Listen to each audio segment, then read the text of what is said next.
بسم اللہ الرحمن الرحیم۔ سورہ کافرون مکی ہے، اس کی 6 آیات ہیں۔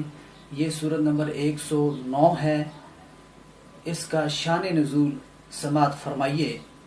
حضرت ابن عباس رضی اللہ تعالیٰ عنہ سے روایت ہے، آپ فرماتے ہیں کہ نبی کریم صلی اللہ علیہ وسلم نے قریش کو اسلام کی دعوت دی تو انہوں نے کہا کہ ہم آپ کو اتنا مال دے دیں گے کہ حتیٰ کہ آپ مکہ میں سب سے بڑے مالدار ہو جائیں گے۔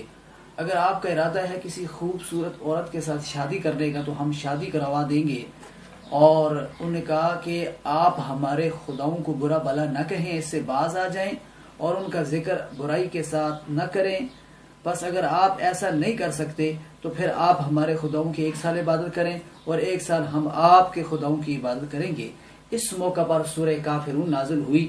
فرما دیا اللہ سبحانہ وتعالی نے کہ محمد صلی اللہ علیہ وسلم جس ذات کی پوجا کرتے ہیں اس کی تم پوجا نہیں کرتے، اور جس کی تم پوجا کرتے ہو وہ محمد صلی اللہ علیہ وسلم اس کی پوجا نہیں کرتے، تو اپنا باطل دین ہے اور محمد عربی کا دین برحق ہے۔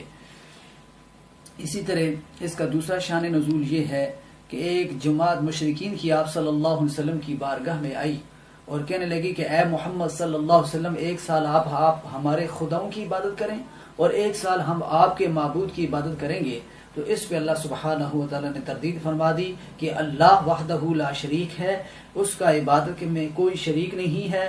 اللہ کے نبی صلی اللہ علیہ وسلم اللہ کی طرف سے اس بات کے پابند ہیں کہ وہ صرف اللہ وحدہ لا شریک کو پوجیں اور اسی کی تعلیم بھی دیں اور اسی کی تبلیغ کریں۔ حضرت امام بزاوی رحمۃ اللہ تعالی اس سورت کی فضیلت کے حوالے سے ایک حدیث نقل کرتے ہیں کہ جو شخص سورہ کافرون کی تلاوت کرے گا اسے قرآن کے 1/4 حصے کا اللہ سبحانہ و تعالی، اس نے گویا قرآن کے 1/4 حصے کی تلاوت کی، اور اللہ سبحانہ و تعالی اس کو شیطان کے مکر و فریب اور اس کی سرکشیوں سے اسے اللہ محفوظ فرمائے گا، اور وہ شخص ہمیشہ شرک سے دور اور بری رہے گا۔ اللہ سبحانہ و تعالی سے دعا ہے قرآن کے انوار کو اپنے سینوں میں سمونے کی ہمیں توفیق عطا فرمائے، اور قرآن سیکھنے اور سکھانے کے عمل کو ہمیشہ ہمیشہ کے لیے امت محمدیہ کو جاری رکھنے کی اللہ توفیق اور ہدایت عطا فرمائے۔ وما توفیقی الا باللہ۔